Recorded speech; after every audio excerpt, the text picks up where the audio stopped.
This new report out of China has genuinely surprised me, and I think that it's something everyone who follows the EV industry needs to hear. It's about BYD, the company that just a couple of years ago looked absolutely, completely unstoppable. I don't think anyone really thought that they could fall this far behind, really.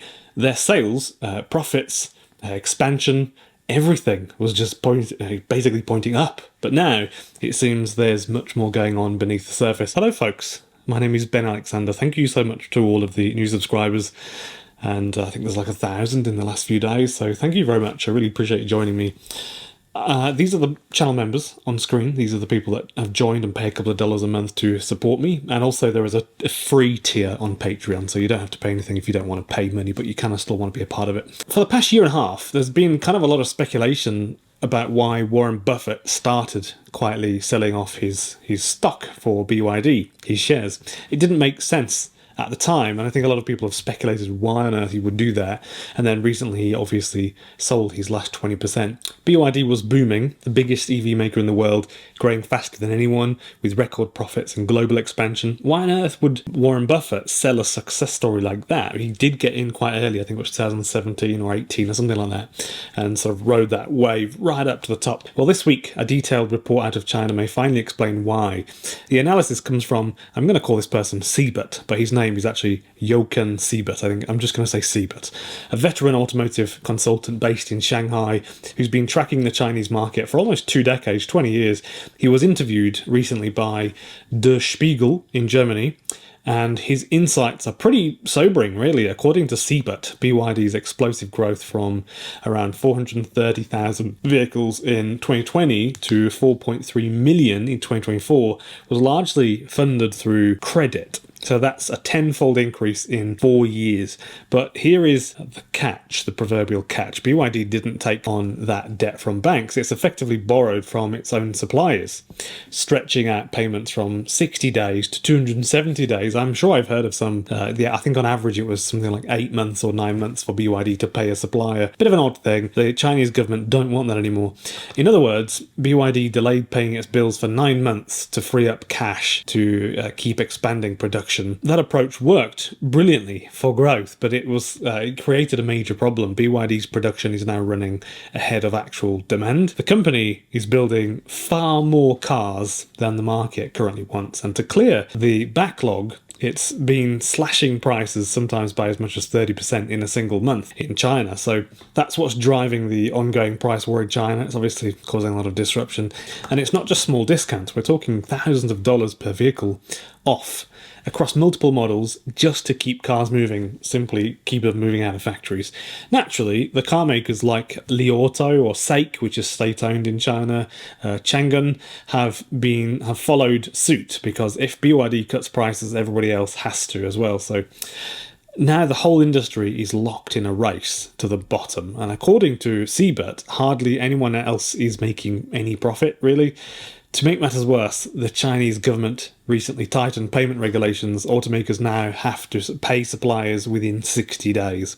That is a huge shift, and I also think it's better, ethically speaking. I really condone that as well. That's a really good thing, which means that they suddenly need billions in extra cash to simply settle outstanding debts and can't rely on supplier credit anymore, which was kind of a little tactic they used. That could explain why Warren Buffett's Berkshire Hathaway began selling down its BYD stake in 2022 onwards. He probably saw this debt structure and realised it wasn't sustainable. There's a whole team of them at Berkshire Hathaway. They really would have such a good insight into this sort of stuff. Now, BYD officially still reports record profits. To be fair, they've executed brilliantly on product rollout and vertical integration, and their analysts are starting to dig deeper into the numbers. The company's current liabilities have risen nearly 5-fold in 4 years, and that's really, really hard to ignore. So if the market slows down even just a little bit, even slightly, then that kind of leverage can become a real problem. Siebert also says that BYD's aggressive pricing has created a ripple effect across the entire industry. Many factories, not just BYD's, but also Volkswagens and Nissans, Hyundais, they are now underutilized. Some are even losing money. Volkswagen, for instance, just announced plans to close its plant in Nanjing, and several international brands have already pulled the plug and pulled completely out, such as Mitsubishi. They exited last week, and Stellantis is barely present anymore. So it paints a picture of a Chinese EV market that's still growing in volume but shrinking in profit, a market where manufacturers are fighting for survival rather than growth at this point.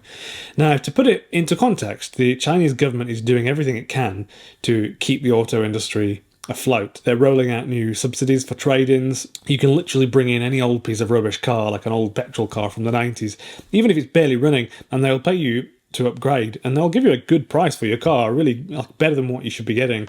It's part of a broader plan to maintain production, keep things moving through factories, keep it flowing, and support jobs, reduce emissions. And to be fair, it's really worked. The air in cities like Beijing, Shanghai, Guangzhou is dramatically cleaner now and than even just 3 years ago, 5 years ago. But there's a trade-off. Those subsidies mask deeper financial stress in the system. BYD's incredible success story, going from a niche brand, shall we say, literally being laughed at in an interview by Elon Musk 10 or 15 years ago. I think it was 2011 or something. Yeah, into a global powerhouse. They're now a very big deal that has relied on unprecedented expansion. Now the bill for that expansion is coming due. If CBUT's analysis is correct, if it's right, BYD and other Chinese automakers will have to scale back production, reduce debt, and stabilise prices over the next year or two. If they don't, we could see a correction, a 20 to 25% drop roughly in overall Chinese car sales, and possibly a wave of factory closures across the country. That doesn't mean BYD is doomed, far from it. They've still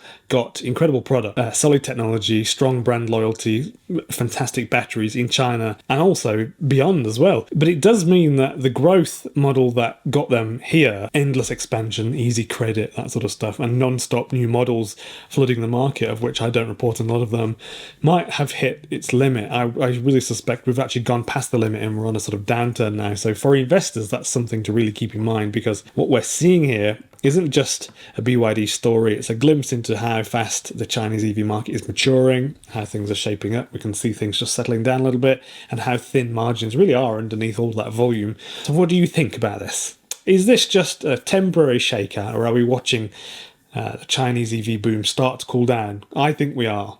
Let me know in the comments. Really curious to hear your take on this. And have a lovely afternoon.